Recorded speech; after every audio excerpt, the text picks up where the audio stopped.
Code of conduct. Heavy is the head that wears the crown. I put in extra work that just can't be found. I took the sword out the stone, wasn't a thing. Look me in my eyes cause I'm a king. Look me in my eyes cause I'm a king. God made me punch in accurate numbers. My castle won't crumble. What I tackle will fumble. I've been a leader when they ain't see it, but now my feet is up. According to me, royalty didn't end with King Tut. Crown on my head, clouds is at my legs. Big says sky is the limit. I look down on the ledge. I push the bar like I'm opening a cell. Hands in my cookie jar, you won't come out with a single nail. I need all of mine. The weight of my shoulders won't fit on a scale. What's a king to a giant? Well, Goliath fell. Even if we playin' chess, dog, this king can't be checked. I make all my moves on the board, I invented my steps. I'm a king, the blood of a ruler. I feel like Mansa Musa. Make your squad disappear like landing by the Bermuda. Triangle, look at it from my angle. I'm a king, the closest thing to being one of God's angels. I'm a king. Heavy is the head that wears the crown. I put in extra work that just can't be found. I took the sword out the stone, wasn't a thing. Look me in my eyes cause I'm a king. Look me in my eyes cause I'm a king. Good morning, good afternoon, good evening, and good night. This is the Code of Conduct with the King podcast. I am your host, Jay Spencer King, and you are listening to this on the Buffalo Rumblings vidcast and podcast network presented by Picasso Pizza. Treat yourself to the most flavorful pizza on game day, Picasso's. We are Buffalo Pizza, shipping local and nationwide. Order online at picassopizza.net. It is Victory Tuesday, ladies and gentlemen. It's Victory Week so we just went through 3 division rivals back to back to back. We just swished the fish, and I got my man, the legend, the one and only Mr. Ruben Brown joining me again. What is going on? The Rube. I told you that's the name now. It's the Rube. Yeah. I told you that Ralph Wilson story. It's all love, man. It was awesome to see you face to face and get to chop it up a bit. And as always at all the Bills games, it's full of excitement, just to get up in the morning and to build up to the game and just to see everybody's excitement for what could be and the possibilities, and then to actually go through the game and the Bills come out with the win. It just makes the whole experience that much better.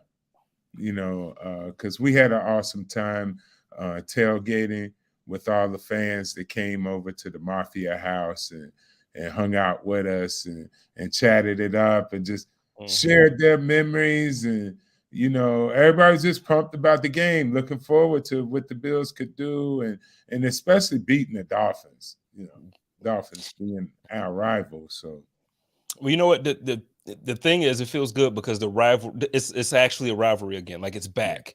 You look forward to the Dolphins week, and not just, if we're beating them and we're blowing them out every time, or not because it's like 2 teams that aren't really good. You actually got 2 teams that I feel like, I know the Dolphins they just lost a few in a row, but I still think, if we're going to be honest, the Dolphins have a pretty good squad. Tua surprised me. I've been watching them all year. I'm going to be honest. I've been watching them all year, but against Buffalo in Orchard Park, the weather didn't kick in really until the 4th quarter, but man, he was putting the ball where it needed to be. There was a couple throws there where it's like, okay, Tua. Yeah. Is that him? Yeah.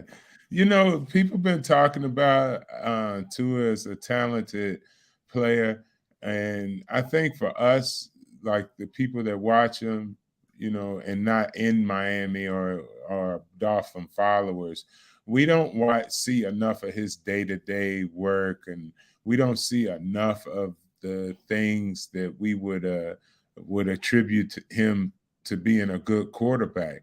But when we do get to see him up close and personal, he's actually been pretty good. Yeah.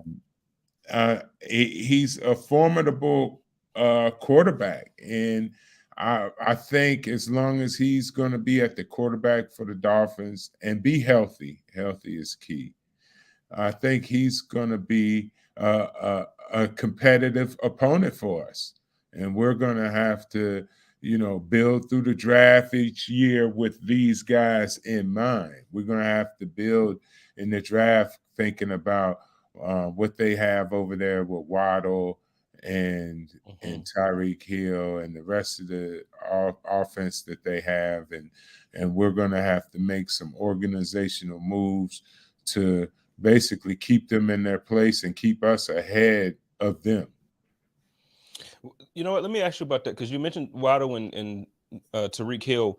They have speed. Like, I feel like the Chiefs bothered us with that speed. Obviously, Tariq Hill was the reason why they did. But now he's in Miami. You got Jalen Waddle with him, so you got two very fast, quick, to me, good route runners as well. Like, I don't think Tariq Hill was obviously Stephon Diggs with route running, but he does his job. How did you feel about the secondary performance? I mean, they put up 29 points on us, and they, like I said, there were some plays there that Trey got beat, that literally everybody on our defense got beat. And I feel like when you have that type of speed, you're just going to get beat sometimes. But how did you feel the secondary did against those guys? I think the secondary did an admirable job. I think they stood up to the test, so to speak. I would say this, just like you alluded to. I mean, these are top-notch guys. I mean, you just hope they don't go off. You hope they don't go ridiculous like you've seen them do in other games. And overall, I think our defense did a solid job. It's very hard to play DB in the NFL these days. It's a very tough position. I don't envy those guys one bit. They're earning every dime that they get for playing DB, because it's tough. You can't touch the receivers. And here's the key. Tyreek Hill and Waddle, they speed guys, and you can't touch them. That don't slow them down at all. They just come off the line running in top gear, and that makes it hard to defend. So our defensive DBs move around. There's a lot of people shifting, some coming, some going, some slightly injured, but overall, I think the unit is strong and solid, and is up to the challenge for people like Tyreek Hill and Waddle. As you see in this game, they got some catches, but they weren't the reason why. I would say, I guess they kept them in the game on some plays, but I don't think they were getting a steady dose of either one of those guys. I think each one got a big play in there to be expected, but they didn't have a lot of big plays. Yeah, I agree with you. And that was actually, I wanted to ask you about, what did you see on the Dolphins side of things as far as their offensive line play? Because in the first half, man, it looked like that running game was going to be scary. You know what I mean? Like, they had some scary moments there where they kind of went off in that first. We shut him down in the second half. He didn't do nothing. Yeah. But that first half. So what did you see from their offensive line play? As an offensive lineman, when you watch, what did you see with Miami? I think they were just taking advantage of some of the aggressiveness that the defense had, our defense had. And, early on, it seems as though they were way more committed to, trying to establish a run game.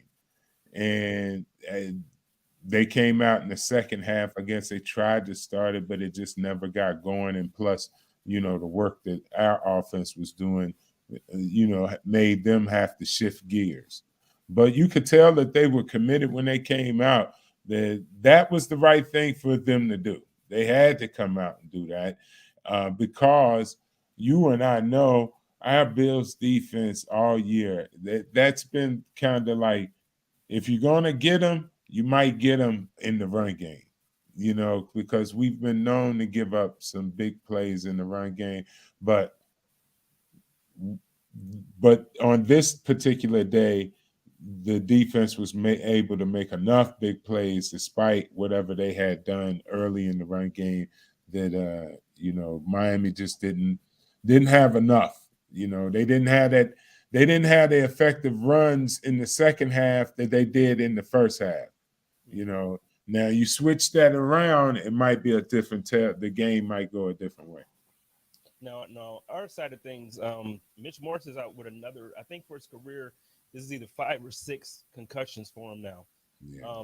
Man, them concussions ain't nothing to play with. And the offensive line is so much different when when Mitch is in, it's a completely different line versus when Mhm. he's out. How do Yeah. you how do you view the line with Mitch might not, with him being out?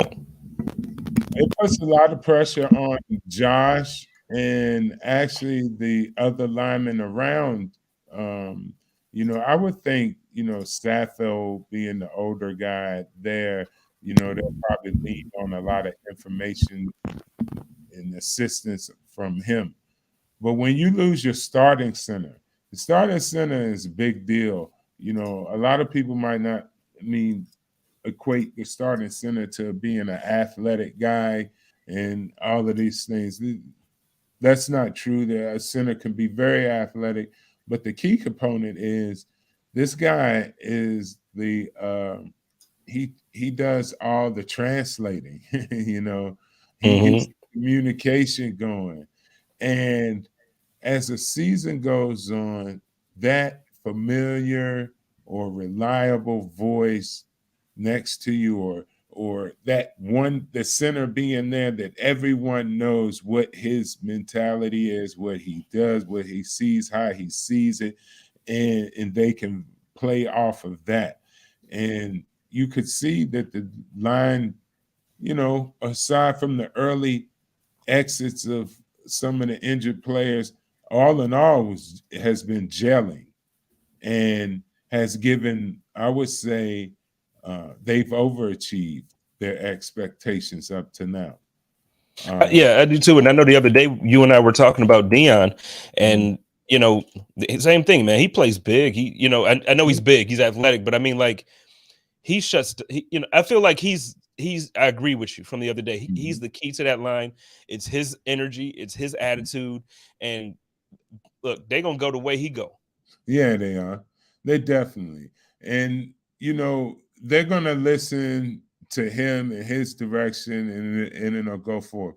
But that center, it is a tough, tough one to interchange. You know what I mean? Hmm. Especially with one that doesn't have as much experience working amongst the rest of the group.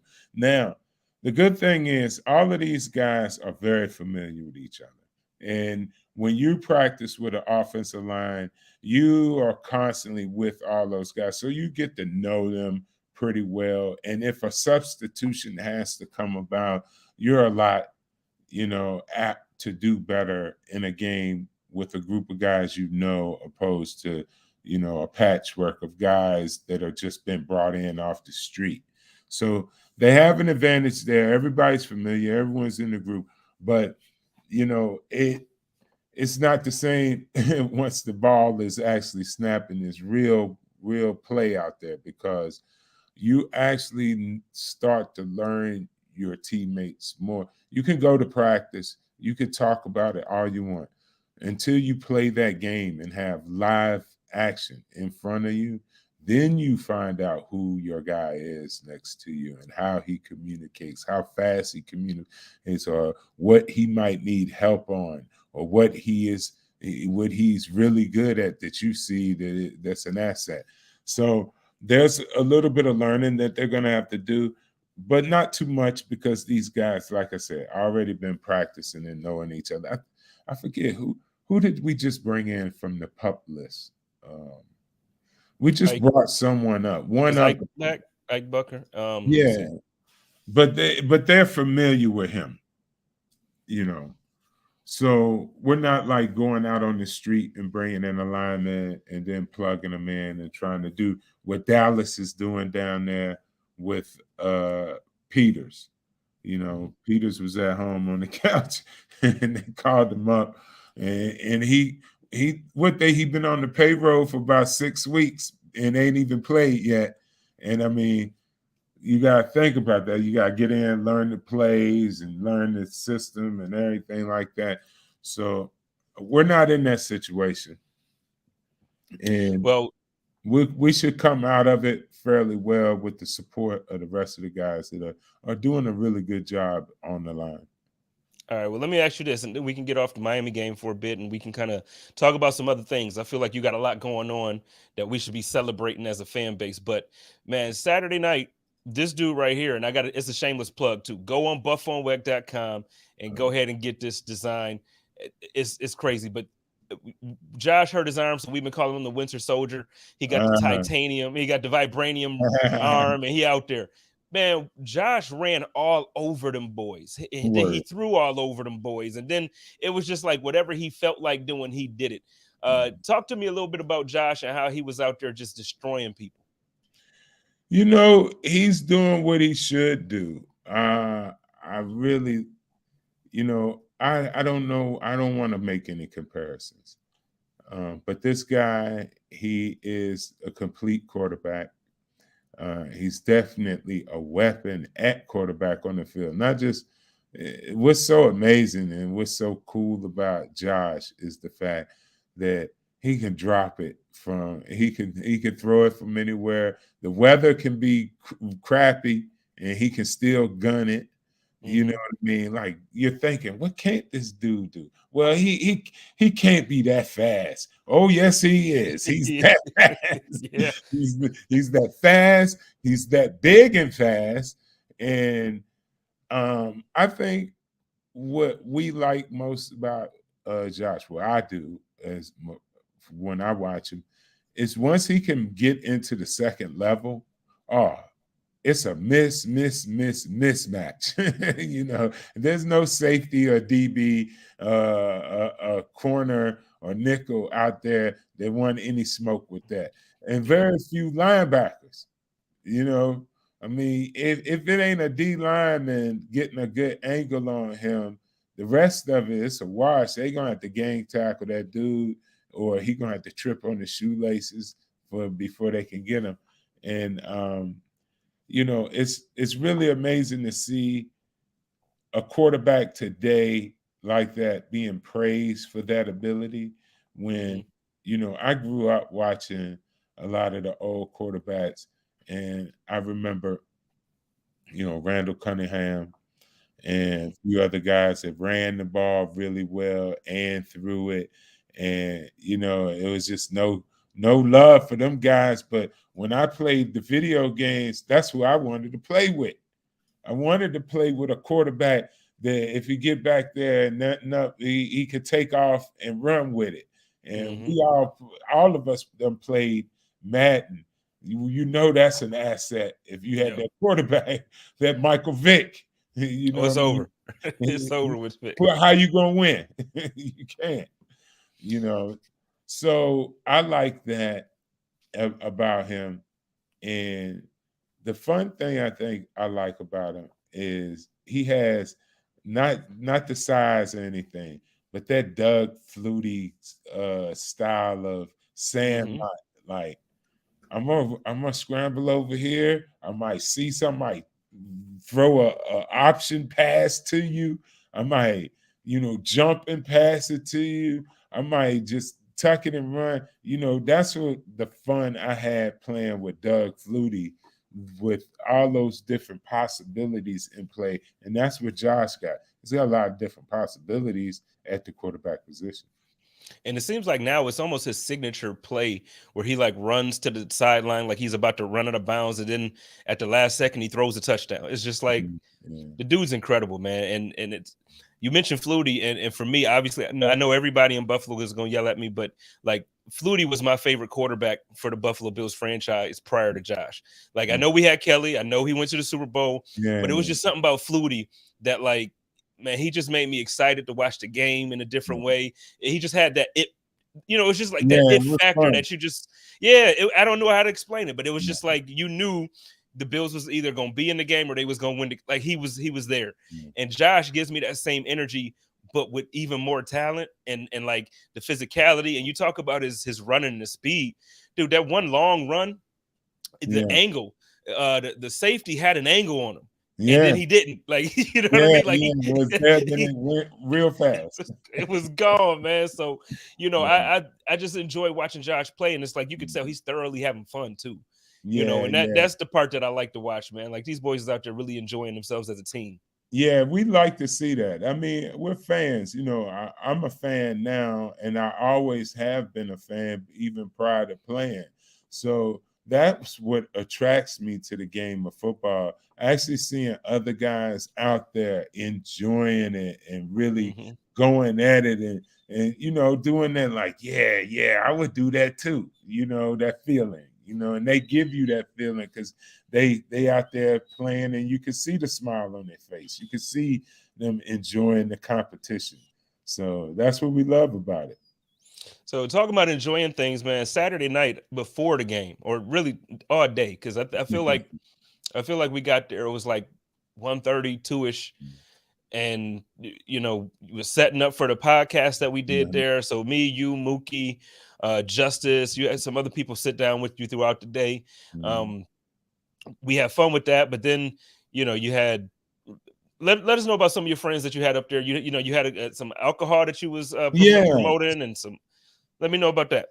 Yeah, so there's a one of my friends that's a promoter with the A team said that he wanted to get involved with us, and he had some liquor that he wanted to, get out there to the public and show them what he had.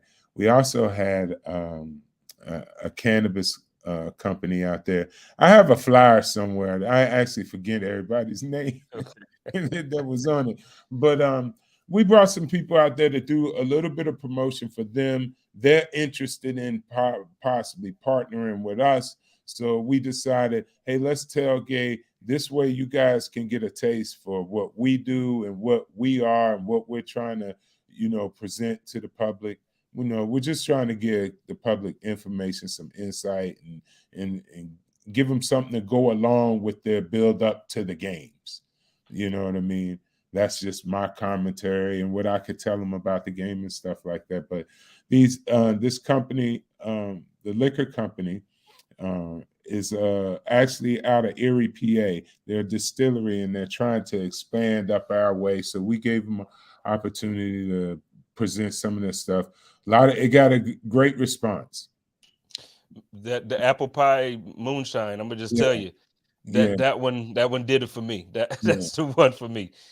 Yeah, it's really good, and I think they had a few other ones in there, but we just brought the main one that really what everyone likes, and it was right. The test went perfect. Everybody liked it, so the company is considering coming back. I got to pull up the name. I don't want to say a name that ain't right because I don't have it right now in front of me. But you can go back and see all our stuff. We got the promos up and everything, so nobody's missing anything by me not saying the company's name right now. But it went well for them. They enjoyed it. I enjoyed it. I mainly enjoyed it because I'm just out there mingling with the fans and talking to the fans. And we started early. Like you said, you got there around 1. I had already been there, and Anthony and the guys from Poncho's Army had already been out there set up and going at it, feeding people empanadas and stuff, and just having a really good time. So these are the company that helped us with the promotion. They brought out the musical acts, and we had some musical performers out there that evening that helped us, entertain the crowd. And it was really part of Sean's package, Rashawn. Yeah, shout out to Rashawn. Yeah, shout out to Rashawn and the A team. That's what they call themselves. It's an all one-stop shop. Anything to help you put a party together, you just call the A team, and they'll have everything from food to vendors to entertainment to you name it. So so I put the flyer up just so we got Supreme Spirits with the alcohol, with the liquor, and then Canna House was there for the cannabis treats. It was some, man, listen, if y'all like ribs, if y'all like, listen, they had it. Okay, it was the Miracles Highly Flavored was out there for catering. The A Team band was there. My man Bizzle was on the drums. They had a good time, man. Had a real good time. So I've been telling people since Saturday, I'm like, oh no, if you're gonna party, and I haven't gotten a chance to party with like some of the other guys from the 90s. But it's Right. like, if you're going to party, I feel like Ruben got that down packed. Like he does that. Well, there was a time when people were teasing me. I don't know if they were teasing me or being serious about it, but I was starting to get, negative feedback about me going to the Pro Bowl. And I was getting all upset. People was like, oh, yeah, Ruben's only being selected to the Pro Bowl because everybody liked the parties he throw. I'm like, what? I say, come on now. I could play some football too. Come on. No, it was a party though. I mean, obviously you could play football, which is why right now you are up for the Hall of Fame. And I feel like first, I don't really quite understand. And we could talk about this next, I guess. But prior to getting that, before me talking about what I don't understand, I want to celebrate you first. Saturday, I came up to you separately, and I just let you know how much I appreciate you and why. But publicly, man, I just want to say, man, it's refreshing that, even though you weren't one of the 4 Super Bowl guys, like you weren't on that squad, you still you keep it thorough to Buffalo. You around Buffalo, you appreciate Buffalo. And because there was a time there before this team, like before Diggs and Josh and these boys got here, where Buffalo was talked about like it was like the Siberia of the NFL. Yeah. And so for you to be such a guy that obviously you're about to be in the Hall of Fame. So for you to be a guy that plays on that level and then you put on for the city that I love so much, man, we appreciate you for that, man. So let's talk about the celebration about this Hall of Fame thing, man. How does this feel for you? Like, what is this experience? It's humbling, man. I don't really know. I'm trying to put it into the right place. And when I was younger, I poo-pooed it. I was like, I don't care. I ain't think about it. But now I'm older. I'm older, and I'm like, yeah, I'm like, thank you for remembering, because I'm older now. I'm done with my young days when I didn't even care what anybody say, and till now, I'm like, I'm appreciative when people do mention my name. And honestly, that's what it all is for me. Now this year I've been nominated. This is probably my 3rd, maybe 4th time nominated. I think I've been nominated that many times. I haven't made the semifinals yet, but that's no big deal for me. That's no big deal. Well, that's the part. That's the part. When I was about to say I don't understand, that's why I said we could talk about that next. So I don't understand how guys like you, Steve Tasker, and not just Buffalo Bills players. I can go with other there's a lot as of well. There's guys who clearly deserve to be in the NFL Hall of Fame, and it's just like, well, we'll throw your name out there for the first round of things, and then so that we'll appreciate you, but they don't quite get you there. No. I know you're saying like, you just appreciate being mentioned with those guys, but come on, man. It gotta a little bit gotta be like, well, damn, man, when am I gonna get in?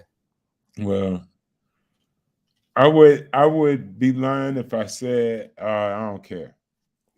That's not true, because you're talking to a guy like yourself. You and I have something in common with football fans. Right? And I know even though I played football, you like me, we started this when we were kids. We were little guys. And as a little kid, I mean, anything football. If I would have got a football medal, I would have been walking around like it's the greatest thing on earth. So now I see myself. I started out as a fan. I was fortunate enough to play, and now I'm back to being a fan. I just couldn't be. I'm floored. You know what I mean? I'm really happy and excited and proud that people mention my name. But by not making the semifinals and stuff like that, I'm cool with it. I'm cool with it, because I put it to you like this: the job I did, I wasn't a D tackle, which I wanted to be. I would have had some stats.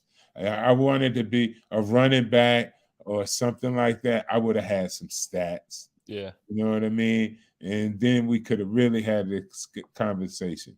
But when it comes to offensive line, it's really word of mouth. Who's saying you good? You know what I mean? And linemen, you got to get a lot of help. The media got to hype you up, and a few other people. But more importantly, your opponents, right? And so, with that being said, I'm gonna forever cherish being nominated.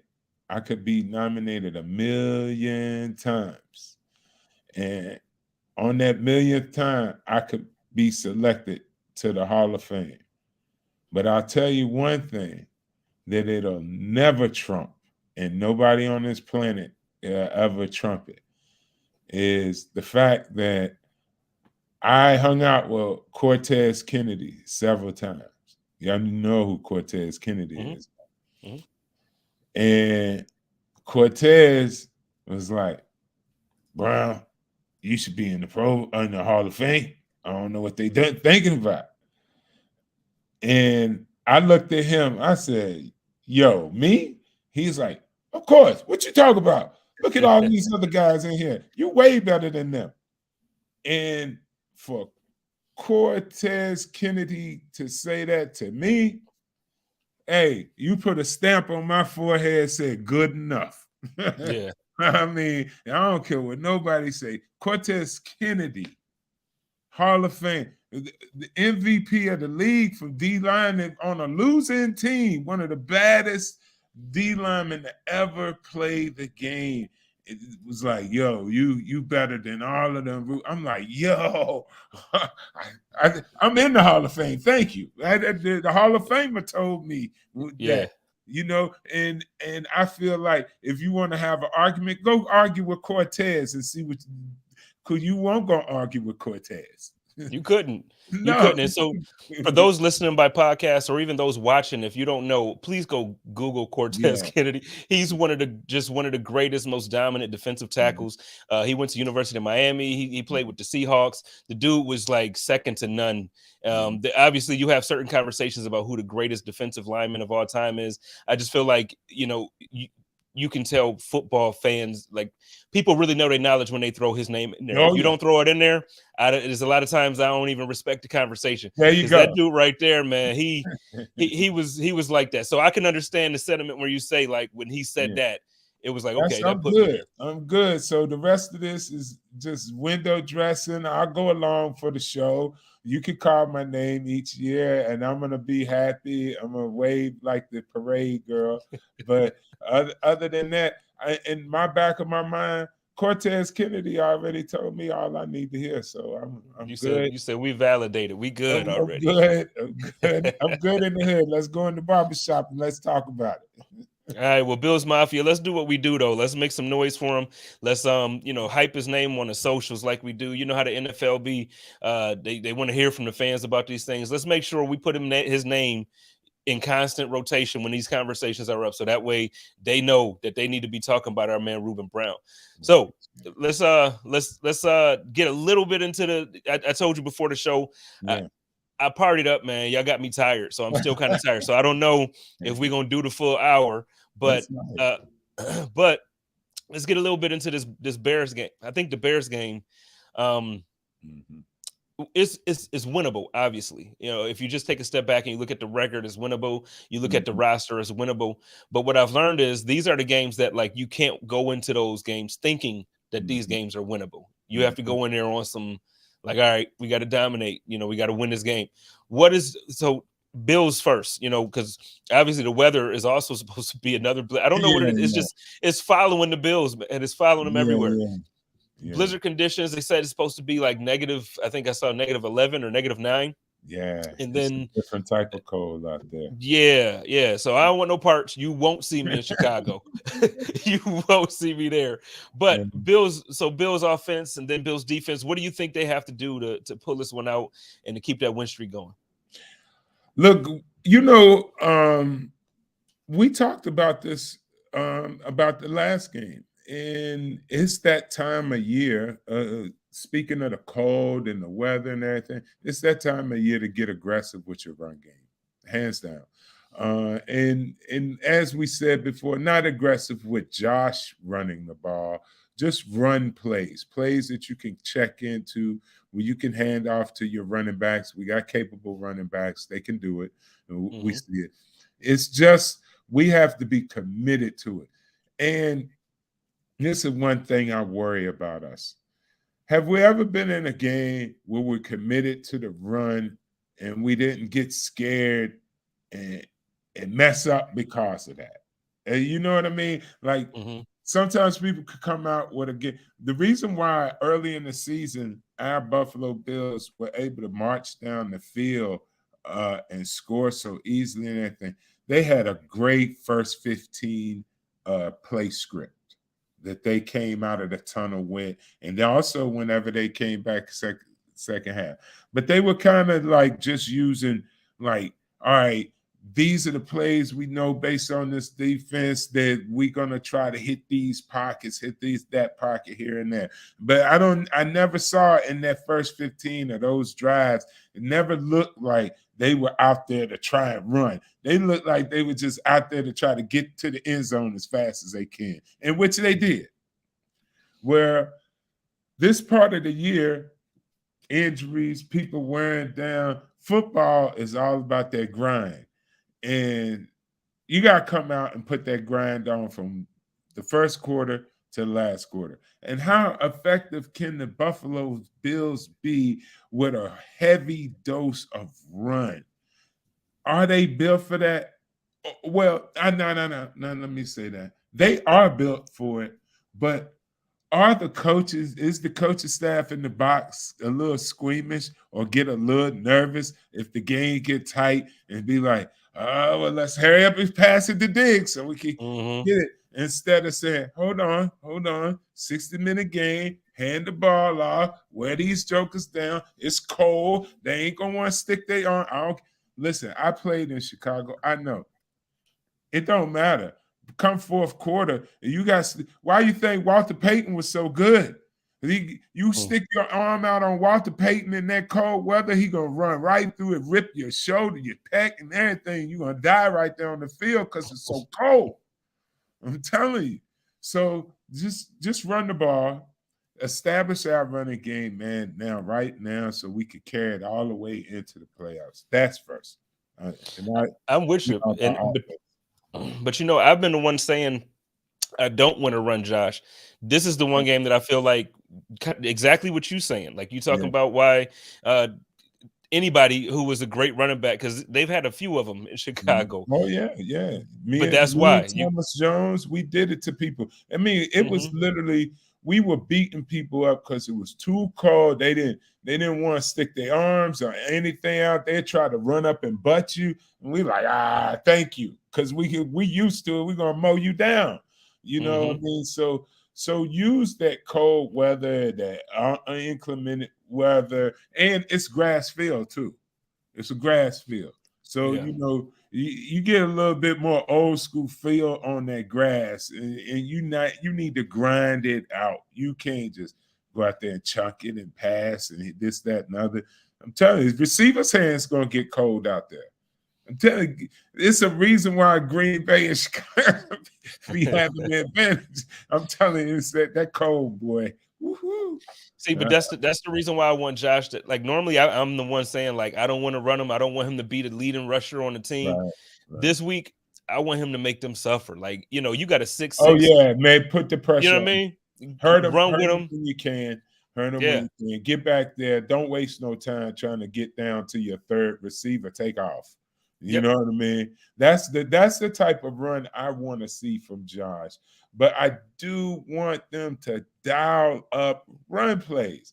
And I'm tired of the NFL. Does the NFL look like every run play there's somebody in the backfield and stopping them? Does any running back ever get a run straight up to the line and be able to cut at the line? It seems like running backs are being tackled in the backfield all the time, don't it? I mean, it seems like a lot of that for some reason. And so, you know, so I don't know if that's because of because, you know, over the years, obviously, I feel like every year guys coming into the league are better than they were, Yeah. you know, and then they're faster, they're more athletic, they're stronger. And, you know, so it's just things that now when you compare them to years past, you'll be like, well, you know what? It's just different. They coming up doing stuff in college that we were doing after we was in the league for however many Yeah, years or yeah, whatever. yeah. But then at the same time, it's like, dude, y'all not blocking. You No, know what I they mean? not. Like, I just see team after team after team where it's like when they call a run play, the same effort just isn't there when you No, it look when ain't. you consider a passing play. And I don't get. So I agree with you, man. You have a couple teams that are dominant, but those dudes that are dominant with it, they run like that. Like Derrick Henry, he gonna Yeah, run like that whether you block or not. And don't thank you. nobody want to tackle Derrick Henry. Thank you. Thank you. And that's really that's an aspect of a football team. If they got you in trouble, man, Mm-hmm. because that's a bruising group and you're gonna leave lumped up. So I mean, offensively, that's what I want to see. Now, our defense, I think it's a perfect game. Take turnovers, turn over, turn over, turn over. Take that ball, take it to the house. I hope they have at least one touchdown off a turnover somehow. I want them to knock that ball out. I think they can do it. And here's the thing. Defensively, I know we lost Vaughn. And a lot of times when you lose a player like that, you think, all right, we got to compensate more. So now we're going to blitz more. Now we're going to dog more and things like that. I don't think so. That's necessarily the case with this defensive line front that we have. I think our scheme of bend, don't break, and try to get pressure with the 4 up front is an adequate enough attack to go in against the Bears. You know, I don't think we have to sell the house to go get the Bears, and because Fields is dangerous. I mean, you over blitz him and miss him, he's gone. I mean, literally gone. I mean, it ain't no joking about it. He's gone. Yeah. So, I mean, even though he's young and still growing and things, that's a chance you don't need to take when I think our front four, I forget who's up on the bill, but I know Rousseau's healthy, and Rousseau is coming on strong at the right time. At the right time, he's coming on strong when we need him.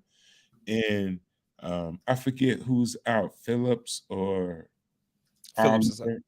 Phillips with is the out. shoulder. Yep. Yeah, Phillips is out. But Oliver's giving us enough, and we got enough of a rotation that we don't have to make a steady diet of dogging and blitzes, sending linebackers and DBs. So because I think if we got our coverage team is superior than what they have at receiving anyway. So if we stay in some decent base coverage, I think that'll give our D-line enough time to put the pressure on them so we don't have to allot too many people. And we want people back against Fields. I'm going to tell you that right now. If you ain't seen the film on him, he he like that. Yeah, you want to keep a high safety or somebody. You know what I mean? Even though he can't pass, he can throw some passes, but he ain't no Josh Allen throwing the rock. And he ain't no Patrick Mahomes. But, hey, if he decides to pull it down and run, you might be looking at 6. And he's that kind of guy, you know, kind of like Daryl in the comments said, Justin Fields is Diet Lamar. You can't take this squad lightly. But you know what? That's the thing, because he has that big playability where once he decides to take off, man, he can zigzag through your entire defense and score a touchdown. And like nobody would touch him. Nobody would touch him. So he's incredible, man. He does it effortlessly. Just like you know how like Michael Vick used to throw that ball and it just like fly out his hand. Like, what? How did he do that? He didn't even use any muscle effort, and it's gone. And it seems the same thing. I'm like watching Fields, and I'm like, man, he's scooting down the field, and it don't even look like he trying to move fast, and he moving fast. It looked like he jogging while everybody else is sprinting. It really does. And it's incredible. Like, and I know we just gave Josh his props as far as his speed and running ability, but Josh runs differently. Like Josh. Oh, yeah, he a truck. Yeah, Josh is a Mack truck, Yeah. whereas this dude, Justin Fields, is a Lamborghini, and Yeah. and he out here. He got all the control he need, and he gonna get there. He And can stop and spin and go, and he got it. He got it. and I'll tell you what, if you pay attention to, there's a couple games obviously where they get blown out. I know the record isn't good; they're 3-10, but if you look, man, he keeps them in games like against good teams. Yes, that's the word out in Chicago. Everyone's upset with the organization because they feel like that the organization hasn't done for Fields what the Buffalo Bills have done for Josh. If you look at Fields' surroundings, I mean, the general manager's been changed over. I gather he's new first or second year or so. Coaching staff's been switched over on him. These ain't the people that drafted him, and they teaching him a different offense than what he known before. You got to commend him for, not losing it. I mean, being like, because I'll be slamming my helmet on them guys out there because they really, from top to bottom, they haven't helped him. Yeah. You know what I mean? You draft the guy first, top pick like that. You supposed to go and say, I give you an example. I told you a story about Ralph Wilson, the nickname that he had for me. But the one thing that I loved about Ralph Wilson was he would come and sit down to the veteran players on the team and talk to them about, so guys, what do you need?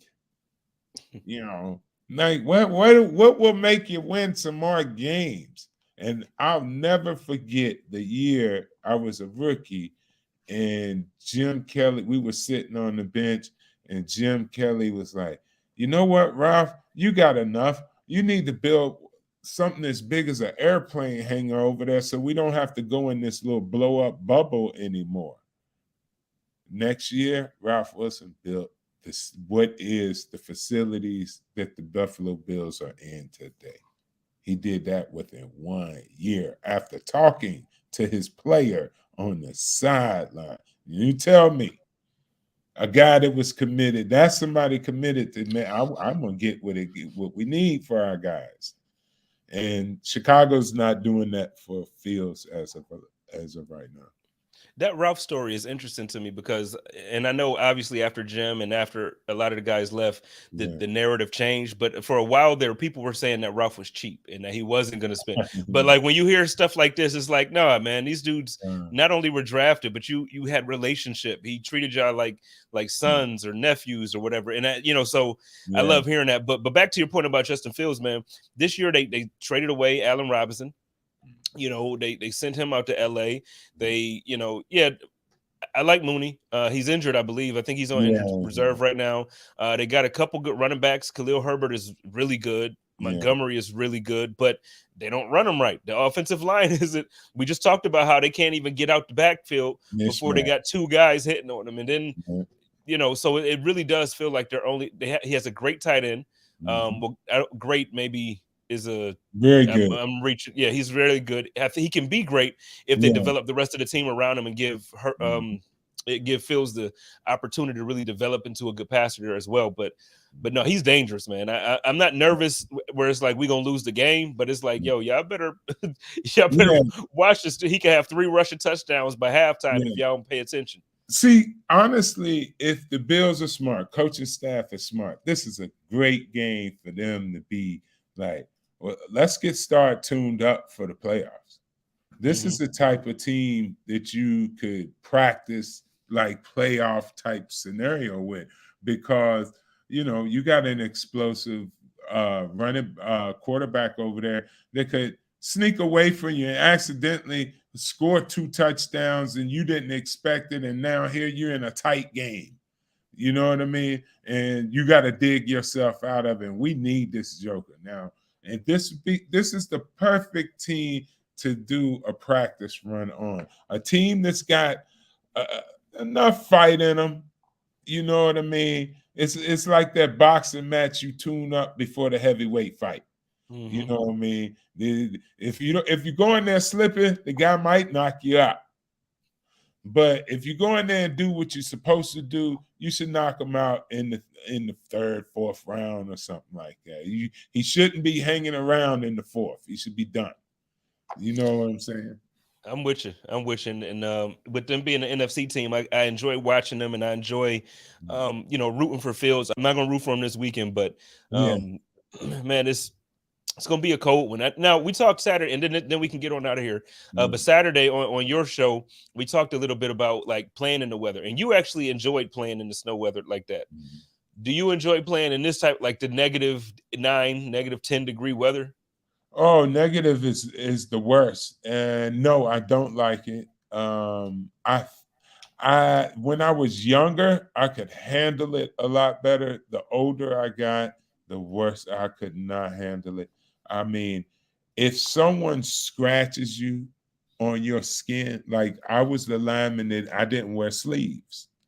So I'm talking if someone just gently scratches your arm, it feels like someone just sliced you open with a blade. I'm telling you, like a scratch. You would have to look at your arm to see if you bleeding, because that's how bad like a scratch across your skin feels in that type of cold weather. People don't understand that. Like, I if you want to know that what it feels like, go get a knife and cut yourself. And Man, you'll know what it feels like to play in that type of weather. I just everything about that, the way you just said it, I don't want no parts of it. I don't want to like that's just, and that's why I said like, I made the sacrifice and made the trip this past weekend. Yeah, don't Chicago's do it. Different. Don't do it. Listen, Yeah, I did it because I love the competitive. I'm a football player. I go out there and anything and do it, but I live and came away from the experience, and I can tell you, unless you're getting paid to go, stay your ass at home watching on TV. Because look, I'm watching them on TV, and I'm going, woo, woo, woo, woo, woo. And I tell you what, even if you're getting paid, it depends on that check. Because not all checks are created equal, man. They not, boy. But I appreciate it, Jay. You the man. Yeah, man. I always appreciate you. So we're gonna get on out of here. Why don't you you got anything coming up that you want to plug real quick? Or no, I'm actually gonna be going to Chicago for the game. I'm taking my son out there. My son's a Bears fan. My oldest is a Bears fan. My daughter and my middle son, they're Bills fans. So okay. I mean, he got a fair though. He got a fair. I can't be mad. Yeah, I tell people you can't get mad, man. You know what I mean? It's what it is. They show me love. I'm going out there to check the game out, and we just rooting for the Bills, man. We're looking for them to pull this win off and keep it going. Now the Bills, do they? I mean, you ain't got to, but I mean, they gonna keep you warm at least, all right? The Bills gonna put you somewhere, or you gonna be in the stands with people? Actually, the Bears gonna keep me warm. Okay, no, okay, yeah, good, okay, yeah, stay Bears, warm, bro. Yeah. Well, all right, I'm gonna get on out of here too, man. Y'all already know how much I told y'all. I appreciate my man Rube, and I do need y'all to know that the Code of Conduct is brought to you by my man Buffalo Freddy at 716-4-FREDDY. That's 716-437-3339. I know I just told y'all how the A-team and them boys had some good barbecue, but I'm gonna tell you what, Dan has better barbecue and better brisket. Got some of the best brisket in Western New York. If you don't believe me, hit my man Dan Freddy up. He gonna do that thing for you. If you don't like it, I'll Zelle you back your refund. And then on top of that, if y'all need to party, he got tents.